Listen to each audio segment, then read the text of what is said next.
स्वागत करते. या चिमुकल्यांसाठी आज आपण इथं खाऊ आणि बक्षिसं घेऊन आला.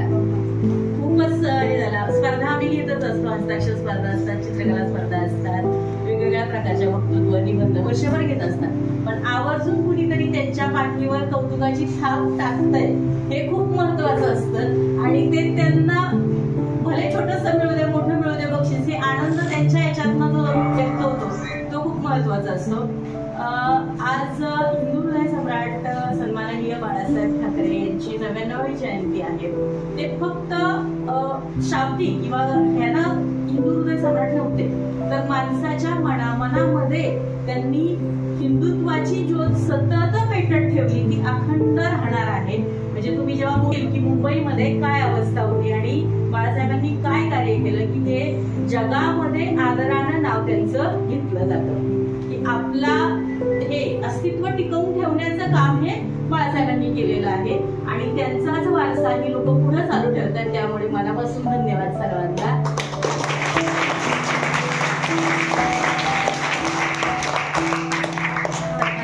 स्वागत करते.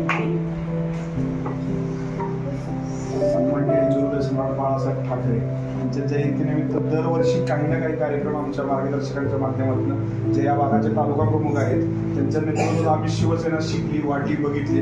ते आमच्या सर्वांचे मार्गदर्शक आणि ज्येष्ठ शिवसैनिक ज्यांनी या शिवसेनेचा हिंदुत्वाचा विचार पेरला या जिल्ह्यात, ते आमच्या सर्वांचे ज्येष्ठ आणि मार्गदर्शक हैबतबापू नलोडे सर्वांना हे करून अभिवादन करून मी पुढे बोलतो. दरवर्षी अण्णांच्या माध्यमातून या शाळेत असेल किंवा इतर वारंवार ठिकाणी सिव्हिलच्या माध्यमातून असू द्या, कायम काही ना काहीतरी कार्यक्रम असतो. अण्णांचा रक्तदानाचा एक विक्रम आहे आमच्या माध्यमातून. आम्हाला असं कळते शिवसेनेच्या माध्यमात एकच माणूस असेल की जो वारंवार रक्तदान करतो आणि रक्तदानात आमच्यापैकी तरी कोणी शिवसैनिक कोणी हात धरणार नाही, एवढा मोठा त्याचा विक्रम आहे या सगळ्या गोष्टी. त्याबद्दल अण्णांचे आम्ही शतशः आभार आहोत. आम्हाला 20% राजकारण, 80% समाजकारण बाळासाहेबांनी दिलेला नारा आहे. पण हा नारा जगत असताना आम्हाला एक उदाहरण डोळ्यासमोर दिसतं, ते म्हणजे आमचे रमेश अण्णा बोराटे यांच्या माध्यमातून आम्ही सातारा शहरात काम करत असताना अशा बऱ्याच प्रकारच्या विविध योजना राबवतो. त्याला मार्गदर्शन आम्हाला अण्णांचं लाभतं, हैबतबापूंचं लागतं, आमचे सन्माननीय जिल्हाप्रमुख दत्ताभाऊंचं लागतं. काम करत असताना वारंवार शिवसेनेनं किंवा अण्णांनी किंवा इथल्या ज्या काही ज्येष्ठ शिवसैनिकांना आम्हाला जो काही विचार दिला, हिंदू हृदय सम्राटांनी जो काही विचार आमच्या पुढे ठेवला, तोच विचार 60 वर्ष 56 वर्ष जी काही शिवसेना वाढली तेवढ्या वर्ष आम्ही चालवण्याचा प्रयत्न करतो. इथून पुढेही तुमच्या सर्वांची अशी कौतुकाची ताप मिळत राहील, तर असंच कायम पुढे चालत राहू. येणाऱ्या पिढीला शिवसेना प्रमुखांचं हिंदुत्व काय होतं आणि मराठी माणसांसाठी बुलंद आवाज कसा निर्माण होतो किंवा मराठी माणसांना न्याय हक्क मिळवण्यासाठी एक मराठी माणूस पेटून उठतो याचा इतिहास तुम्हाला आता वाचण्यात मिळेल, आमच्यासारख्यांच्या शब्दातून व्यक्त होताना दिसेल. परंतु आता परिस्थिती बघता तीच परिस्थिती परत आलेली असं दिसते. त्यामुळे तुम्ही आम्ही सर्वांनी येणाऱ्या पिढीला हा विचार रुजवला पाहिजे की हा महाराष्ट्र अखंड मराठी माणसाचा होता, हा देश अखंड हिंदुस्थानाचा होता, हिंदूंचा होता. त्याचप्रमाणे आपण यापुढे काम करत राहू, एवढीच प्रेरणा बाळासाहेबांच्या जयंती मी घेतो आणि आपण सर्वांची रजा घेतो. जय हिंद, जय महाराष्ट्र.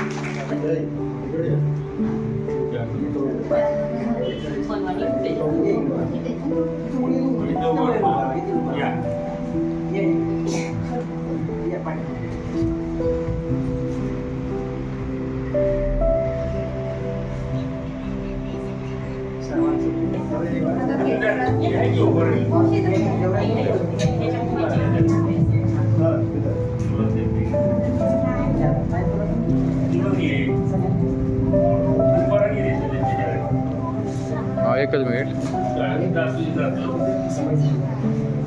मॅडम काम केला ना, तो मॅडम बाहेर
तिची बहीण तिच्या तिची बहिणी बहीण. हे मिळालं का सगळ्यांना?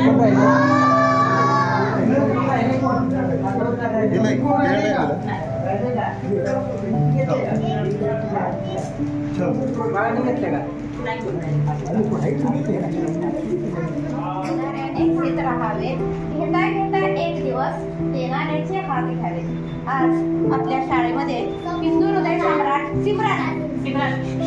सम्राट आदरणीय बाळासाहेब ठाकरे यांची जयंती आपल्या शाळेमध्ये साजरी करण्यात आलेली आहे.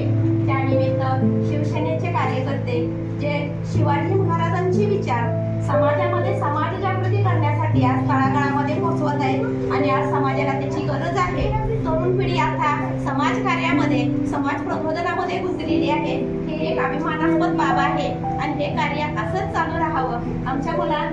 आमच्या शाळेत आला मुलांच्या पाठीवरती कौतुकाची छाप दिली, त्याबद्दल मी शाळेच्या वतीनं आपल्या सर्वांचे आभार.